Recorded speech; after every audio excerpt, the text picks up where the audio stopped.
Good morning. Good morning. How are you? I'm well. How are you all? Good. My name is Ana Martinez. As you all know, welcome to the podcast that I'm trying to host to give families information. Can you tell us a little bit about yourself, your name, the grade level you teach, or what you do, what grade level you teach, how many years you've been in education? Great. I'm Joanna Suniga.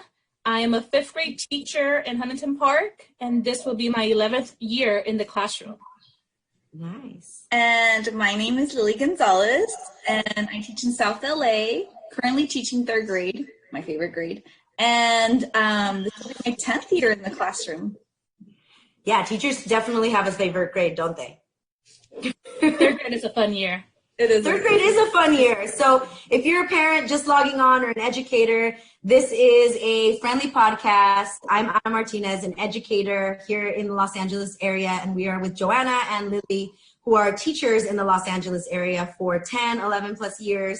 And they teach in elementary school, but we're going to focus today on third grade, which is such a beautiful age and grade level. Honestly, my story for the day is third grade was my favorite grade as a student. I still remember my third grade teacher, Mrs. North. It was her first year teaching and her only year teaching. Oh, yeah, can you believe that? And I still keep in touch with her till this day. oh. I haven't written to her in a while, but she is in San Diego now, and I met her husband. They introduced me to computers in the 90s and colleges, and I just got a love for learning that year that was just more than I have ever had before. Do you have a favorite teacher or a favorite grade or an experience like that? I have my favorite teacher. Her name is Mrs. Cronin. I don't keep in contact with her. She doesn't live in California anymore. She lives in Illinois. Yeah. And she was a fifth grade teacher at that time. And she was over the top. She would always say like, "Good morning," and then like wear crazy costumes.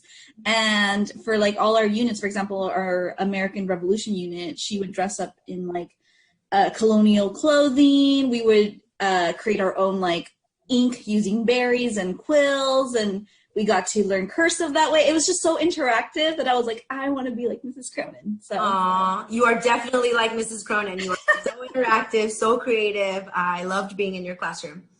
What about you, Joanna? Well, it's funny because in third grade, my teacher, Miss Zamora, she was awesome, and that's when I decided I wanted to be a teacher in third grade. And so I remember it was my last year too that we had bilingual studies, so dual immersion. So I did like English, and then social studies was done in Spanish. But then, of course, funding cut that program. But I remember Zamora telling me, "Don't stop speaking Spanish, like continue."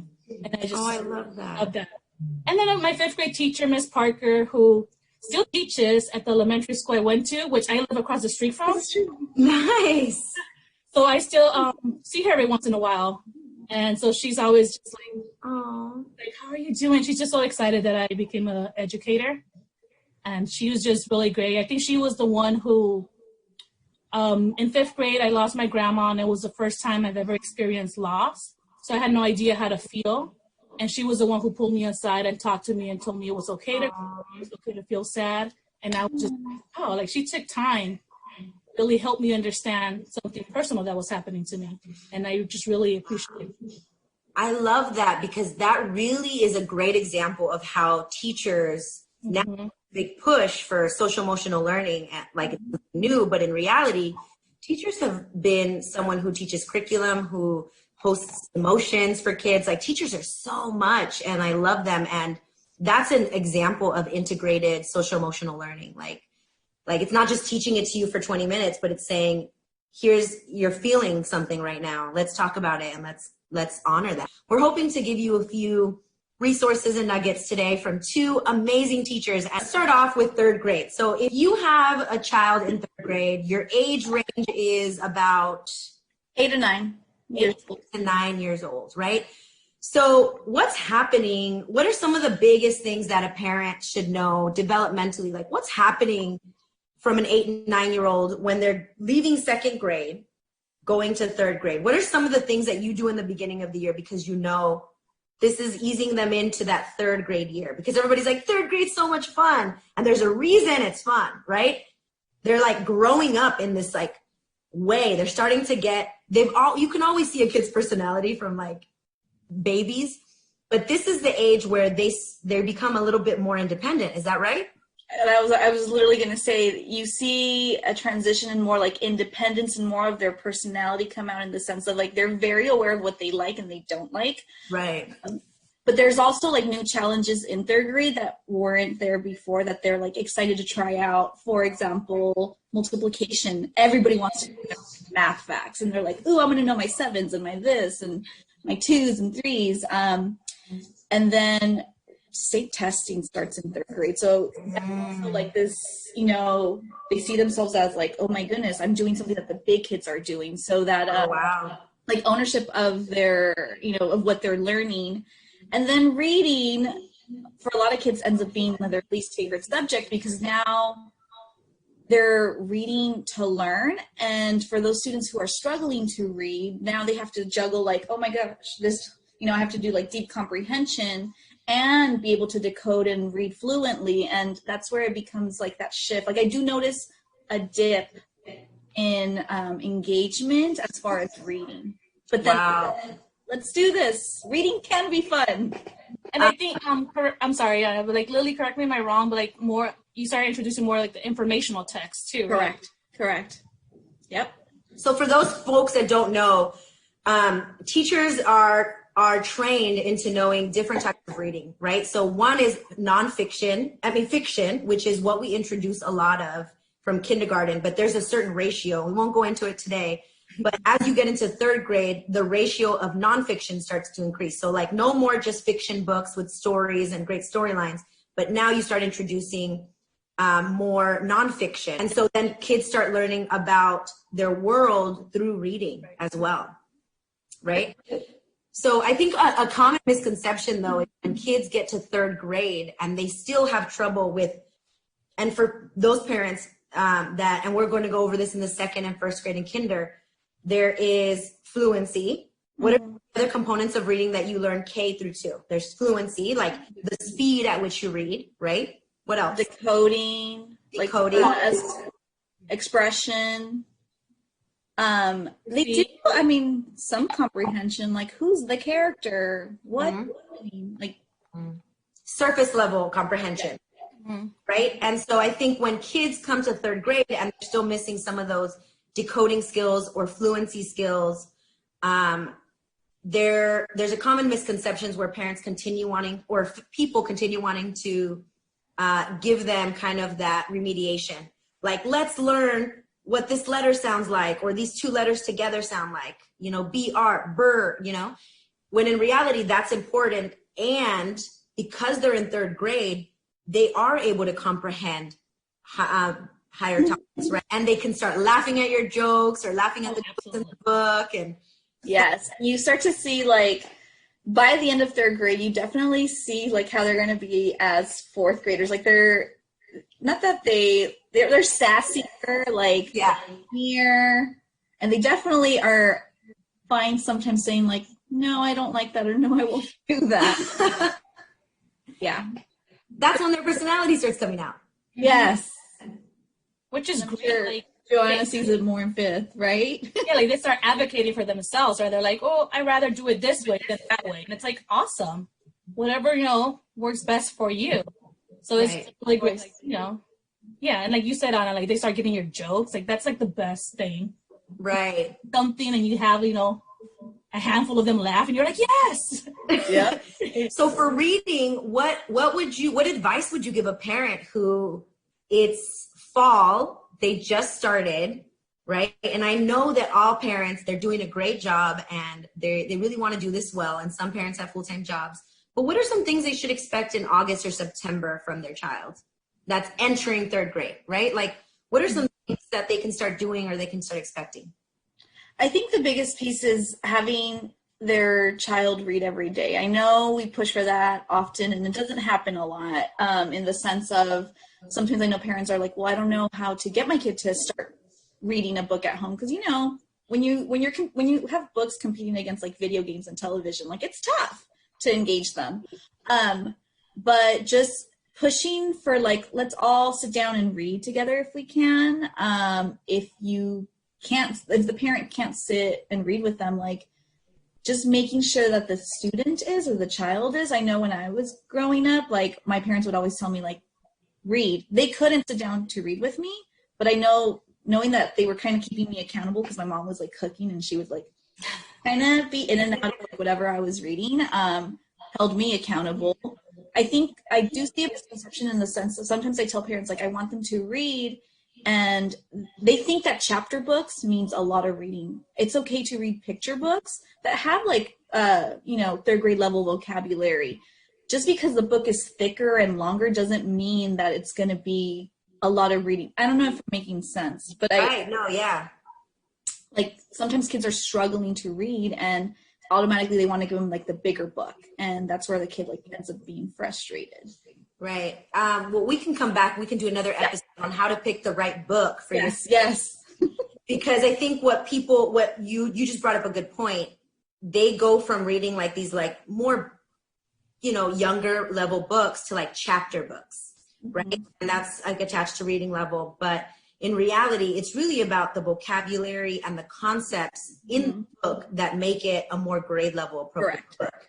However, I know in both of your classrooms, in the first weeks of school, I've seen it personally, you don't get them to start reading right away. You get them to love reading in the beginning, right? So tell me about how a parent, thinking about your classroom, how can a parent make a student just get a love of reading to want to do it? What do you do in your classroom in the beginning? We give a lot of choice, right? Like let them choose what they want to read, give them options. And I know there's a lot of resources online because, books are expensive to buy.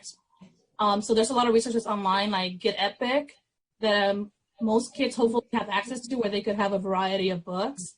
And then not just sit down and read, but interact with the text. Like have them stop and jot their thoughts, or have them stop and like draw what they visualize.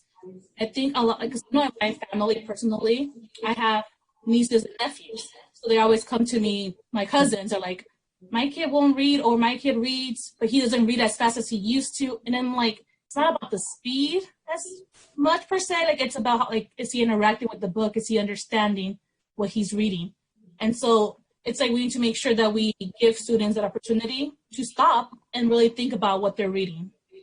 Yeah, I think you also gave a really good, it made me think of something. There's something called stamina. And for those parents that are like, what do you mean stamina? You have to increase, a teacher does that where we train our teachers, right, to increase the stamina. Now, by the end of third grade, a student's supposed to be reading how long? Well, 45 minutes. 45 minutes. However, think of it as exercise. When you have never worked out or you haven't worked out in months, right? You can't just work out for 45 hard minutes. Same thing with reading. Yeah. They start them out. So in the beginning of the year, how long can a parent expect their child to, because you all do this in your classroom, to start read? How many minutes can they read? Like a 10 to task? In 10 to 15. And that's totally okay. You build on it. You build on it. Yes. Yeah, like we graph it. I don't know, Lily, I'm sure you did it in your class, right? It's like, oh, the first day we did 10 minutes. Tomorrow, let's say we could do 12. And then we just start graphing it until eventually we reach the 45 minutes. So parents, if you are out there listening, you can buy these at Amazon, like a large paper, put a goal to like, what's your goal? And I know both teachers do it. And like the kid might be like 5 minutes or 10 minutes. And then you say, okay, and then we put a timer, you say, read for 10 minutes. And then after the 10 minutes, the timer goes off. And if they did it, you have them color it in or put a sticker or whatever. And if not, they say, what can you do tomorrow to try to get it? And it's like, okay, I can do this. So like what you're showing your kid is creating goals. And then if they're not meeting their goals, you have them revise their plan. And if they are meeting their goals, you have them say, yes, I'm proud of myself. I did this to meet my goal. And you slowly increase it. You would 1 minute a week, 2 minutes a week, or a day. Like, how does that go? I mean, you could start with 1 minute, 2 minutes, and then start increasing. I think just the fact that like, well, I don't know about you, Joanna, but in the class, I will start with 1 minute. and be like, who can handle, and I explain like the different reading behaviors for 1 minute, and the kids are like, oh, so easy. And then they go and do it for literally 1 minute. We're like, see, that was easy. Let's, create a new goal. And then we go up to 2 minutes. And then little by little, like, they start to realize, like, building their stamina takes time, but it doesn't have to be a hard and daunting thing in the beginning. So, yeah. Awesome. I'm going to transition to everybody's favorite subject. It feels like it's the one thing everybody thinks about in third grade. And you said it earlier, Lily, multiplication. And division. And division. Every parent that I know, when their child is going into third grade, crams them with math facts in the summer because they experience third grade as multiplication. Like, that's what we all remember. Yes. And, maestra or teacher or directora, like, they learned all their math facts. And I just want you to know, like, how do you begin rolling out math? Because we don't want, good if your child knows all the math facts. Mm-hmm. Memorization is important. And I think math has different levels. It's not just remote memorization, right? Application as well. And we want to make sure students know how to apply that or understand the concepts. But in the beginning of the year, what is the foundational math stuff that a parent can start doing in the beginning or expecting their child? Well, in the beginning, we focus a lot on like the conceptual piece of like creating rows and columns, groups of, just laying out like what exactly is happening in that like little math fact. And I'm totally okay with parents, having them, a lot of the parents like to do like where they get like a notebook and then write out the math facts. And that's totally okay for them to like memorize, but I also want them to have that balance of the conceptual piece. And I think that's where teachers come in and help with that. Playing games. We play a lot of like card games where we flip over just like a deck of cards and then we multiply the two numbers. That's more like down the line once they have like a little bit of the automaticity, but it can be interactive using, I don't know, growing up, I used frijoles. Like my parents would help me create like groups of, if it was 5 times 2, like 5 groups of 2 using, things that were interactive. The same thing in the classroom. It's more like the conceptual piece. Yeah. Problems, tape diagrams. I never was exposed to tape diagrams in math when I was a kid. And I feel like that allowed for me to understand a word problem nowadays than before. Like before it was like, I don't know what I was doing with word problems as a kid, but just different ways of showing math, I think. Yeah, I used to do the arrays with buttons and pennies. Yes. So I think what you two are talking about, and for those of you just tuning in, this is a friendly family podcast giving advice from 2 amazing educators here in Los Angeles for third grade. If you have a child in third grade, 8 or 9 years old, entering third grade.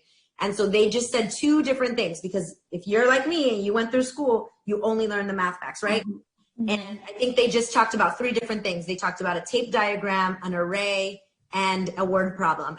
And we'll go deep into that in another episode. But all that to say is there is a way for that students to not just memorize the math facts, but understand the concepts of what does it mean when we're saying 2 times 3, right? Mm-hmm. Love that, Lily, you said, I use the frijoles at home. And for those parents who don't speak Spanish, that means beans. And what we want you to be is creative with your home environment. Like, use your home to be an interactive learning space, because that is actually how students create the connections of what it means. Instead of, it's good that you're having them write it or fill out that worksheet 2 times 3 and like time them. Like those were fun activities too.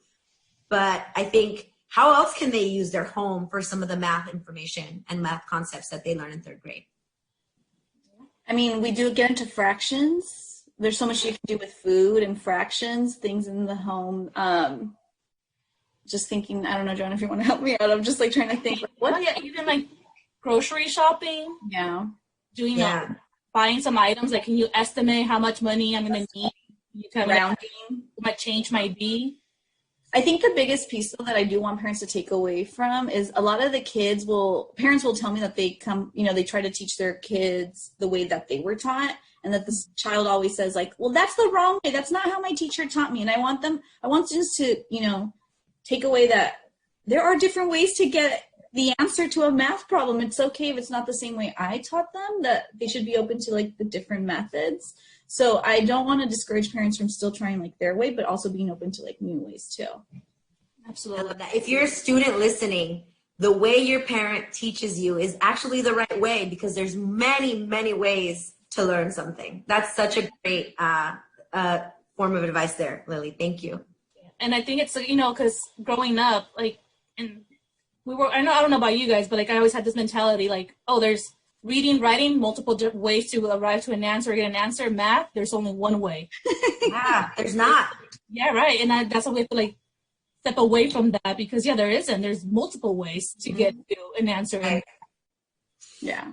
I think let's go back to August and September. So don't teach your child fractions yet, or don't teach them yet. I mean, if you are good, take them to the store, let them interact with the money and the prices, or your cooking and all that. That's exactly, show them how math is in their environment. But I think what people don't always realize is that the foundation of multiplication for third grade is addition, right? So you two do some addition in the beginning of the year. So tell me about some of the addition you do in the beginning of the year. We do repeated addition. We do a lot of skip counting. So now that you're mentioning like the beginning of the year, the math facts that we do focus on are like the 5s and the 10s and the 2s, because they've done a lot of like skip counting, repeated addition work in second grade. And I know sometimes it's easier just to like, oh, let's do the 1s, the 2s, the 3s, but the 3s are actually really hard. They are very hard. Yeah, and the 4s. So teach them last. Parents, if you're listening, teach the 7s and 8s last. The 3s are in the middle. Right, Lily? Like there's a sequence of like how to teach the facts. It's not from 0 to 12. There's just because of repeated addition. Like some kids are like without even knowing. It's like you know your 5s, you know your 10s. Mm-hmm. Well, not to mention one and two things that teachers do in the beginning of the year, parents. One is they get them to love learning, right? They make learning fun. And two, they get them to set a goal and make them feel successful. Because if you go immediately to the hardest thing, which I know for me with my nieces, I want to go to the hardest thing because I'm like, they're so smart. I want them to be successful. But what we learn in our education programs is they're like adults. If I make you run 10 miles with me, you're never going to want to work out again. But if I ease you into it and say, we're just going to walk for 30 minutes today, you start feeling successful. Like, oh man, I did that. So a child's just like that, right? Absolutely. Right. So start with repeated addition and skip counting. So for those of you that don't know skip counting, can one of you give them an example of skip counting just in case someone doesn't know? 2, 4, 6, 8, 10, 12. Yes. So you do it by 2. You're saying, we're going to do it by 2s today. We're going to do it by 5s. And you don't do it for every number. There's only for certain numbers, right? Correct. Which numbers are they? I mean, the easiest are like the 2s, the 5s, the 10s. The 3s could be challenging, but it is doable. Like they do a lot of practice on the 3s. But and there's songs, right? Like you can sing along to. That's just skip counting. And a lot of teachers, I've seen teachers use it for transitions. Like when they skip count and all that stuff. From the carpet, yeah.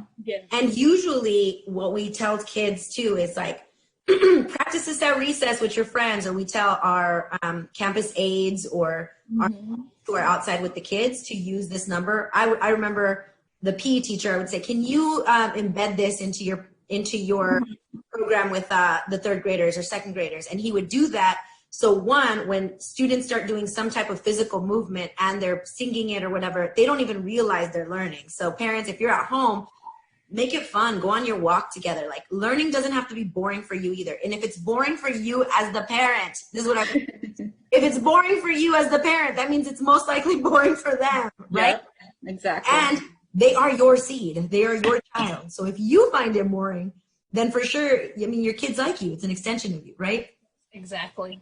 I want to transition into writing. I think that people shy away from writing. They're like, oh, I don't like writing. I'm not a writer. So in the beginning of the year, and I'm going to go off of something Joanna said earlier, like when you're reading, you stop and you draw or you react. What are some things we can expect in August and September for writing for some of our kids, third graders? I think in the beginning, we're just getting them to build stamina. Once again, it doesn't have to be necessarily like write a full story. It's just like we can give prompts and they can just start writing as much as they can. And that's where the teacher is able to like analyze, like who gets to writing right away, who not struggles, but just takes longer to, Get started. And started. But in the beginning, I just focus more on those type of behaviors versus exactly what they are writing. It's right. What and something we also do in the beginning is when we give them their notebook, we allow them to decorate it and make it. Yes. So they could like add pictures to it, add quotes or, a lot of the kids bring pictures from home of their family. Yes. And it's always a great thing, like when they're stuck, like, I don't know what to write about. It's like, look at your cover. Maybe a picture will spark a memory or something. And so that really allows them to make their notebook their own and like personalize it. And then it's falling apart because I've used it so much, but I have here my writing journal. On the have a picture from when I was a senior and then when I used to dance ballet folklorico. And so the stories that I create have to do with, this is the way I actually get to introduce them to my family. And I basically let them know, like, your stories don't have to be boring. Like, it could be something that you wouldn't think is funny to others and write about it. Like, my sister once vacuumed my hair, and that's the way I get them writing. I like to incorporate, like, my mom spoke to us in Spanish, so some of the words in there will be in Spanish, so the kids are like, you can do that in your writing? I'm like, yes, you can write from so many things, from the time you fell down and cut yourself to the time you were so sleepy and bored. Like, it could be any story, and it's just more of, like, engaging them, like, it can be so much fun. Yeah. And I love that, you said your kids are like, you could do that, like, when you wrote in Spanish, and it's like, like, encourage them to write in, in whatever language they want to. Yeah. Stories could have, like, it could be Spanish stories. Like, I think that's what my third grade teacher really instilled in me is, like, Spanish is part of who you are. Like, that's your identity, the language you speak. So write about it. Like, it comes out. And I remember when I would write stories in my writer's notebook, like, to model, and I would write some words in Spanish, then I would translate, but then I was like, do I need to do that? Like, no, you don't need to translate. Because then kids would start doing that. Those are words, and it's like, I think what you two are talking about is culturally responsive teaching practices, right? So we get an array of kids, and kids have different experiences, different cultures, different language. And I know personally these two educators are not about shaming what you bring from home, but actually promoting it and saying, that's beautiful, like that that word in Spanish. Do you want to use a word in English, or do you want to look it up? Because we don't know if the world's next generation of writers are going to be writing in this beautiful Spanglish. I mean, look at Sandra Cisneros, right? Her beautiful Spanglish, and just so many others, right?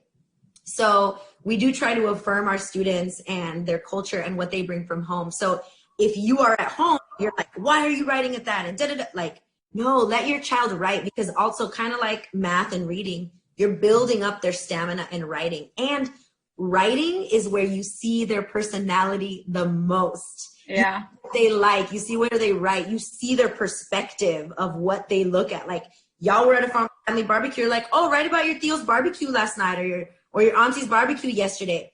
And you realize, like, oh, that when you read it, you're like, that's what you saw, right? Like, that's what you were noticing or experiencing. And it's such a gift, right? See their world through their eyes. I loved reading their writing. I loved it. But go ahead. Just say something parents should keep in mind too, is like writing is more than, it's not just writing. La letra bonita? Beginning. Huh? Are you talking about like, que bonita letra? I know a lot of parents. Not even that. But like, oh my God. Yes, it's important for them to write neat. Yeah. Not the most important thing. But also, like, they could write a list. Like, making a list, that's writing. Like, drawing a picture and labeling it, or then, like, writing about that picture, that's writing. It doesn't have to be like a story from beginning to end. Yeah.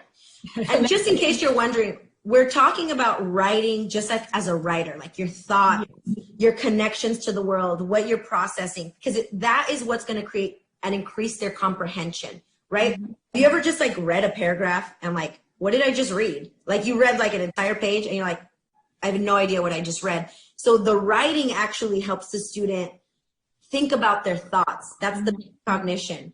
Now, there is a time and space for practicing their actual writing, their actual print. That's separate. That could be a separate time. And that probably 5-10 minutes a day because it's boring. So some parents, and this is what we probably all learned, there's cursive writing. That comes later in the year, middle of the year. And a lot of schools actually stop teaching it now because we're transitioning into a world of technology. Yeah. So it's really your choice, parent. Instead of saying 10 minutes of actual like writing, maybe it's like 10 minutes of practicing typing, because if you want your child to be a 20th century learner, get them on a computer and have them practicing typing for 5-10 minutes. And there are some programs for typing, right? Yeah. Just in case, but it's not the most important thing. We're talking about writing for comprehension and for processing and getting out your creative, right? Because all of our kids love TV. They all love YouTube. They all love these creative things. What they're not realizing is there's just like a slew of writers who are coming up with these ideas. Like you can actually make it fun. Like, oh, you like that show? Let's write our own show. Let's do our own cartoon. And then like you start talking and you start having them develop. And that's where you start developing like character or plot. But we'll go into that in a later episode. But any last minute tips for writing or any resources for writing for parents? It should be fun. It should be fun, yeah. Not a chore or anything. Like it's fun. Exactly. Yeah.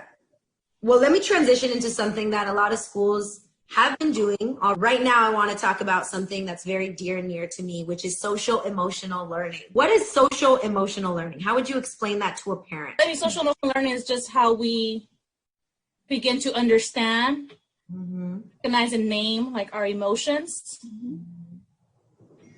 Yeah, I think we overlook this as a society sometimes, right? Absolutely. The parents are going to teach that at home, and you do. This actually is where it starts. You teach them at home. So you teach them when something bad happens, how do they react? When something good happens, how do they react? And kids have feelings from the minute they're born. We're all human beings, and we have feelings. We're feeling something in our body. And social emotional learning is teaching you what it is you're feeling and learning how to communicate that in a healthy, productive way. So I think what you as a parent should do is, if you already talked to your child about that, or you never actually did that, this is a good time for you all to learn as a family, right?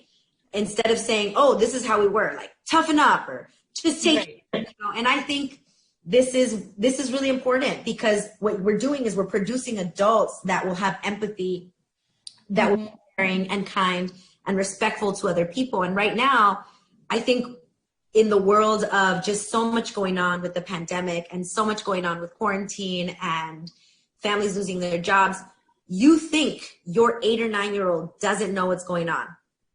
And is that a big misconception? Oh, they definitely know what's going on. They know what's going on. They'll go to you as the teacher, right? To say, hey, can we talk about this? Or it just comes out in casual conversation. And like you said, you realize how they're perceiving what's going on, right? And so much of the time they take the example of the parent. And we have so many resilient, strong, amazing parents, right? And you think you're blocking them from something. But this is actually a good opportunity for you to have a conversation. Like, we lost our job, and this is what's happening, and this is how I feel, and I feel like we're gonna get through this, and I feel scared too. How do you feel? And here's what, I have this belief or this faith or whatnot. And so a lot of people do rely on their faith or their spirituality for this. As leaders, and teachers, we don't teach about that. What we teach about is like, oh, because a kid might be like, I'm angry, or might not even say it, but they might fall asleep in class, or they might not want to eat, or they might feel like, I feel sick in my stomach. Or like at the beginning of the year, kids, that we get a lot of tummy aches. I feel sick in my stomach. And it's because really they're nervous to be in school again, right? And so it's like, friend, what did you eat? We always ask, like, what did you eat? And how did, you know, what happened in the morning and da-da-da. And then what you find out is like, oh, that feeling, it's kind of like, I feel it too. Like I felt it as a teacher, and I've seen you do this, Lily, like I felt it too. And I was like, I couldn't sleep the night before and I didn't know what outfit to get. And I came here and like my stomach was hurting and I realized like I was nervous too. That's called nervous, right? So yeah. What are some feelings that kids might be feeling right now at 8 or 9 years old? And how do parents even begin talking to them about some of those things? So nervous is one of them. Say that again. Which one? Nervous is one of them. Nervous. Scared. Confused. Thinking of like having to start distance learning online all over again. Some kids are like, no, like I'm bored, and they're just not looking forward to it. And some kids are able to express that and some kids are not. And so, yeah. And because frustration, maybe. Frustration, yeah. Why do you think kids might get frustrated? I mean, kids get frustrated? As a teacher, yeah, like I get frustrated. Really trying to take what we did in the classroom and do it digitally. Like it's something, you know, new for all of us. Yeah. It's frustrating at that point. And then, you know, when we transitioned to online learning in the spring, like I made it known to my students, like I'm frustrated too, but we're going to make the best out of it. Like we're going to finish the year strong. It's okay to be frustrated, and I'm naming it. But like, here's what I'm going to do to get past that. Mm-hmm. You know, like we're going to do step by step, and we're going to do it together to make sure that we finish strong and we, you know, we have a great rest of the year. I love that, because what you're talking about is integrated SEL. So for instance, a kid might have a fight with their best friend at recess or lunch. A kid might fall and get really scared that they got hurt, or comes to school with whatever emotions. And so we want to honor these emotions. Like, how are you feeling? Let's write it down. Let's take 5-10 minutes and honoring those feelings. Like, I get it. I'm frustrated too. Or I understand why you're frustrated. That's like the best thing a parent can say. Like, I understand that you're frustrated. Tell me more about that.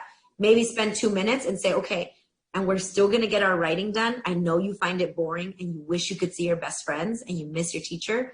Like, let's write that down. Let's write a sad face, or what kind of face would describe that? And then say, okay, now let's set a goal. Because you feel bored, maybe you can't do the 20 minutes. How much minutes do you think you can do? And then you start building their stamina, because what they're saying is like, it's not saying just push through, just do it. Because what they're internalizing is, my feelings aren't important and I still just do this. Yeah, we need to validate their feelings for sure. Yeah. And then we get a society of people who don't want to recognize their feelings a little bit, right? And I'm still learning that. I'm still learning how to be like, okay, I'm frustrated right now, and how to like understand that, what's making me frustrated and how can I respond better, right? No, absolutely. Like I'm still learning to, like, it's so easy for me to do that with students and, you know, share my feelings with them. But I notice with adults, I'm still trying to learn how to do that. Absolutely. Sometimes I'll like say things to my sisters and I'm like, wait, deep down, like, why am I like so angry? And it's like, no, I'm actually stressed out about, you know, this. And it's, it takes time to even name it. Like, I remember like, even with my parents, sometimes my dad, for example, like would say like, no puedes salir, but he like would never tell me why. And deep down we had like a conversation. He was finally able to like verbalize why he felt, you know, he was like, I'm scared that something might happen to you. And, you know, right. And, you know, I think what you're doing is you're saying, let's have conversations with our kids about, because they understand, and in their little world, they're creating a narrative. Mm-hmm. This is happening. I mean, we still do it as adults. Mm-hmm. She talked to me like that, right? And so what we're doing is creating like caring and understanding. Like, tell me why that is happening. And so I appreciate that SEL is about validating students' feelings, giving them words. And then the last part of SEL is actually giving kids coping mechanisms. Mm-hmm. When I feel angry, I take 3 deep breaths. Mm-hmm. Let's practice meditation. Or I realize when I'm really excited and I feel like I have so much energy, I do like 10 push-ups or 10 jumping jacks, and it lets me calm down, or I breathe. So parents, maybe you're still trying to figure out your coping mechanisms, but best time to learn it is learning with your child, like different things. And we're then still learning. we're still learning. Yeah. This was something that wasn't taught to us in school, so we're definitely learning. Yeah, no, I appreciate that. And I think that the more strategies you can give your child for different emotions, the more they're able to kind of slow down and respond in a way that's more in alignment with their values of like kindness and respect for others, right? Absolutely. I appreciate that. Yeah, no. I think a common question that I get a lot from parents is, my child does not want to wake up and doesn't want to show up to distance learning, and, you know, or doesn't want to see your videos. They want to see you live. So like, one, what strategies can you give parents on the waking up? Like any tips or tricks that you learned from some of the parents that did this and gave you information on how to do it? Yeah, actually this, you know, I mean, this was even for me, right? Like I was like, I don't want to wake like my alarm clock. But first is finding out why they're not they don't want to wake up. Is it because they're going to bed super late? Like, what's the reason behind it? Yeah. Then figure that out, like you can work to kind of like problem solve. So one thing that really helped one of my students, and actually helped me, was when I set up my alarm, setting it up to a song.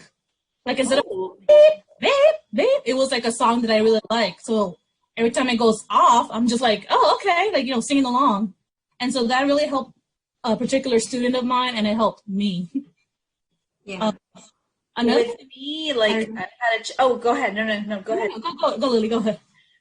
With me, I had a student who also struggled, and we made it like an interactive, like, technology thing. I'm like, okay, pull up your iPad, shut an iPad.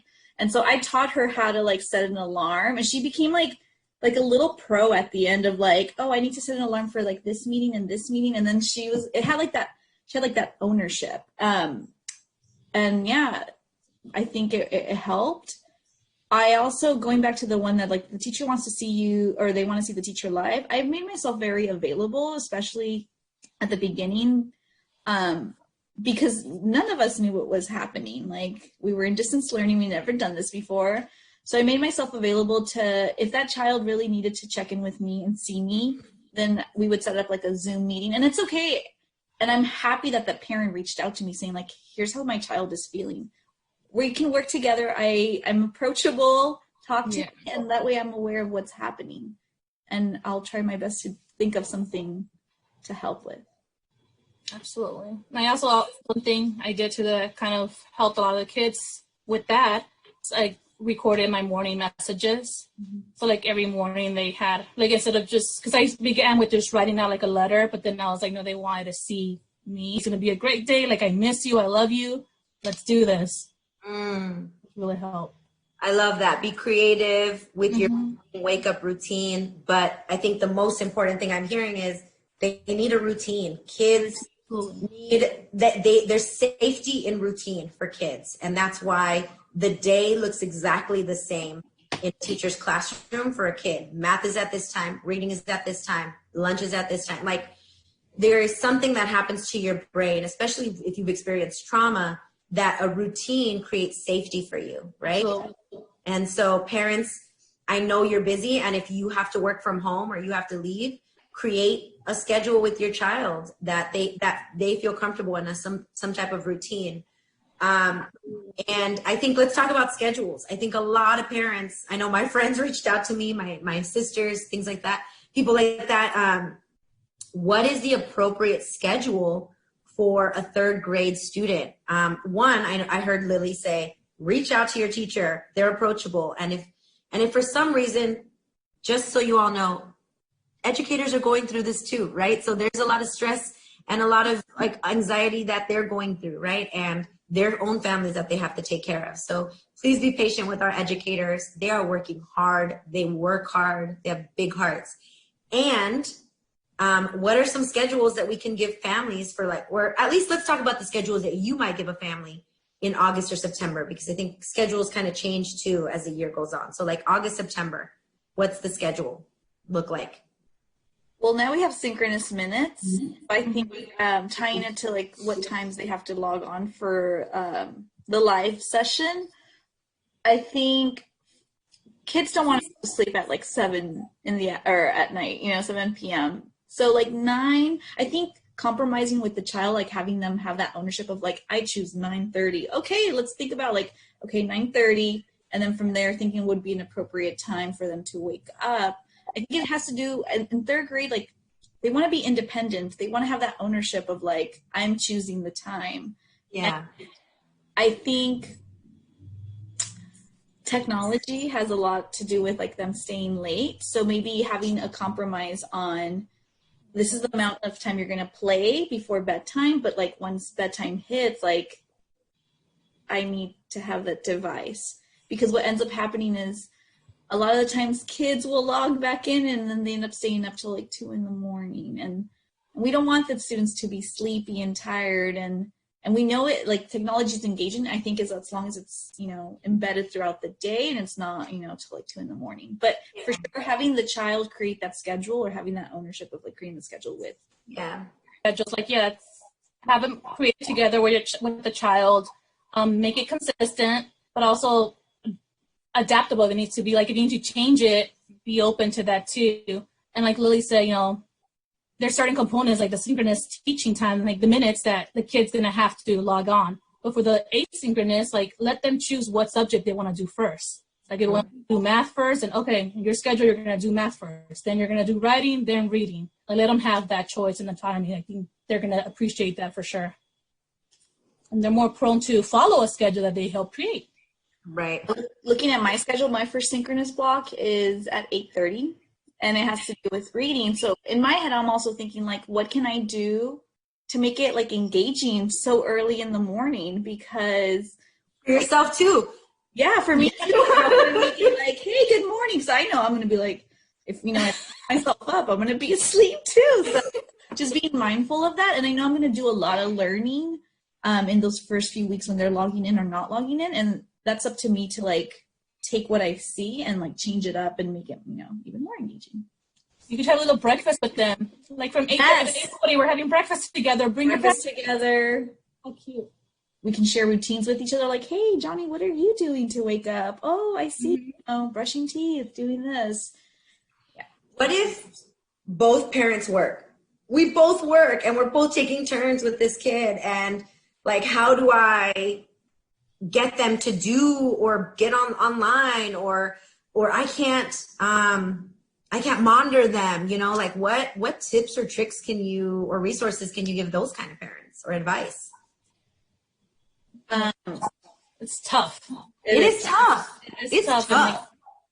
And like my heart goes out to, all the families who are experiencing that, which is, a lot. And it's a tough concept, but like I think we want parents to really understand their role during distance learning. Like we're not expecting them to be the teachers. We want them to be more of like the learning buddy, right? Like just check in with them and help them understand.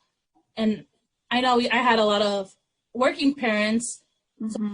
Something that they said they would do is from work they would call their kid like, okay, are you up? Yes. Okay, perfect. Did you do your math session? Perfect. Let's just check in with them. But I also had fifth graders that, a little bit older and more independent. And so I feel like that was a kind of like we had like the upper hand that like they're, the older, but I mean, kids as young as third grade, they are very independent too. We could make that happen. I don't know, Lily. It did happen. I did have students who, third graders, parents would work. I think keeping an open line of communication with the teacher. A lot of parents made me aware, like, hey, I'm going to be working. And I understood. And I actually had a group of students that would meet with me every single day just for me to go over, like, their schedule.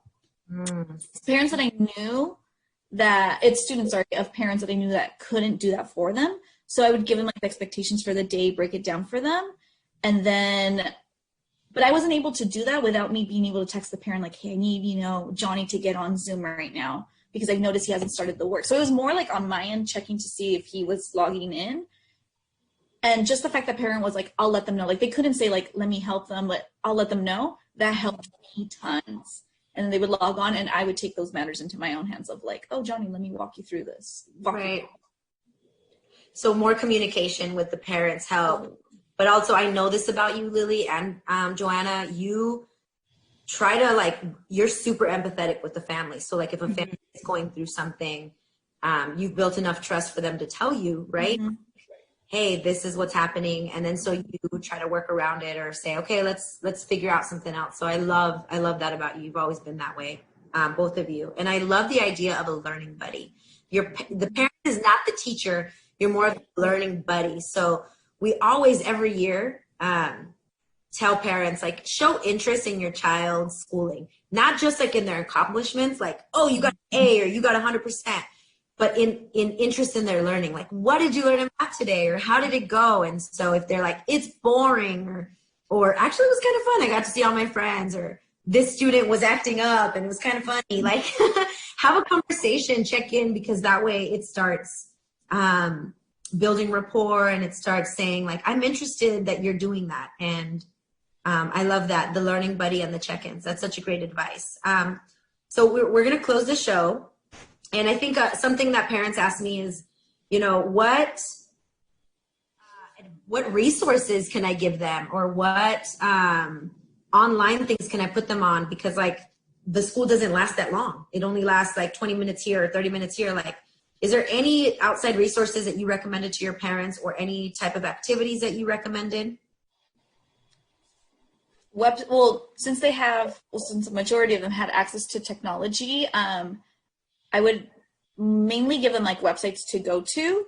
I would say like multiplication.com is like students' favorite website, because it has like math games. It's all nothing but math games, and it embeds like the math facts, and it helps them with that, and it makes it engaging. They can get access to like online books like Epic or Kids A through Z. Even YouTube has a bunch of read alouds. To hear like someone read to a child, that's very powerful too. So YouTube has a lot of books and things like that. Those were like the main resources I would give parents, like logging onto YouTube, sending them like different read alouds. What about you, Joanna? All the websites that Lily mentioned. Coolmathgames.com also has different math concepts that kids could review in an engaging way that they're playing. For typing, like a lot of the kids, just to practice typing skills, there's Nitro Type, which is like you're racing, but you're like practicing your the keyboard, so the kids love that. Get Epic was a big one, like kids love that. And then I'm not sure what the program is called, but it's on YouTube, the Read Aloud one. It's like famous people read aloud to the students. Oh, cool. That's so nice. Okay, like, yeah, we got actors and actresses. I also know that just like adults, kids need breaks from screen time. We actually encourage breaks from screen time, parents. So say, okay, we're going to do 20 minutes of playing outside, or let's draw, let's do art, let's cook together. Some of the resources and takeaways that we are doing is for reading. Start with a small number of minutes in the beginning, use a graph, have them choose their books and their topics, and then slowly build their stamina. For math, we're talking about making it fun and interactive in your home and your environment. Understanding repeated addition and skip counting, 2, 5s, 10s, and then starting multiplication in there. But starting with, what number in multiplication do you usually start with? I usually start with the 5s, 10s. The 2s, surprisingly, is a little slightly harder, but 5s and 10s are like the ones that they like known since kinder. 20, 30, and then. So in August and September, start with your 5s and your 10s, parents. And it's not just remote memorization and like writing it out, but it's also like the concept of what does it mean to do 2 times 5, like 2 times 5. What does that mean? You can use your fruit. You can use frijoles. You can use the cars. Like use any objects for that repeated understanding.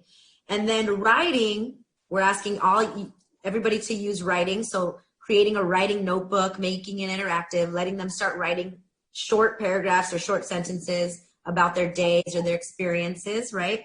And then start building on that. And then we talked about SEL, social emotional learning. Kids are feeling things right now. Absolutely. Right?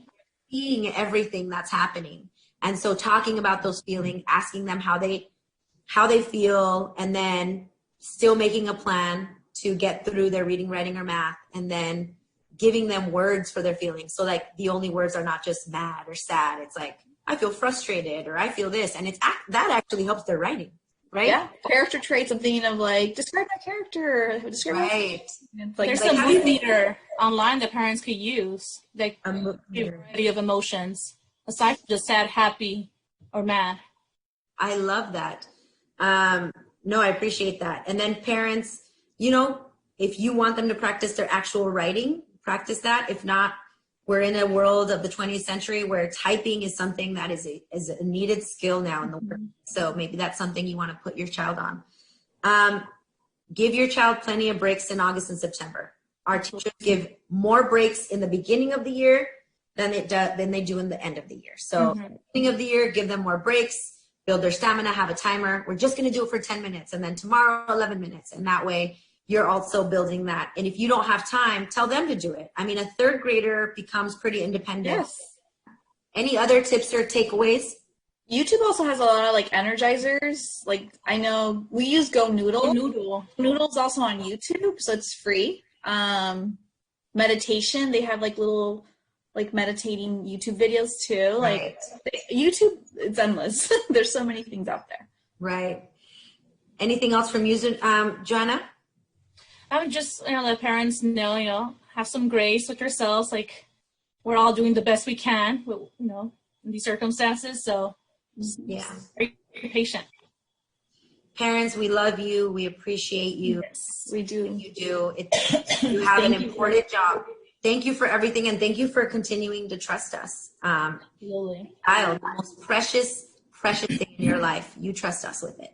You trust that baby with us. And so we do not take that for granted. And if you're a teacher, feel free to send me questions or resources that I can also share with parents. I know teachers are giving, loving, amazing souls that want all of our kids to just be happy. At the end of the day, be happy. And so parents, I know you saw my sign up here. It's a mantra for me that I have. You are enough. And so if you're not doing any of these things, no worries. This is just tips, resources. You are amazing. You are doing enough, and we appreciate you. And so this was just our way of communicating a lot of the things that teachers learn in their teacher education programs, that teachers learn through getting coaching from their principals or their administrators or coaches. Appreciate you for giving me your time, Lily and Joanna. It was such a pleasure talking to you. Parents, if you have any questions, please feel free to give me feedback or ask me questions of what you want me to film. We're going to film other grades in the next coming weeks. And I appreciate you, Lily. You are enough. Joanna, you are enough. And I know that your students are going to have an amazing time this year, and it's going to be a great learning year for all of us. Absolutely. Thank you for having us. Bye, everyone. Bye.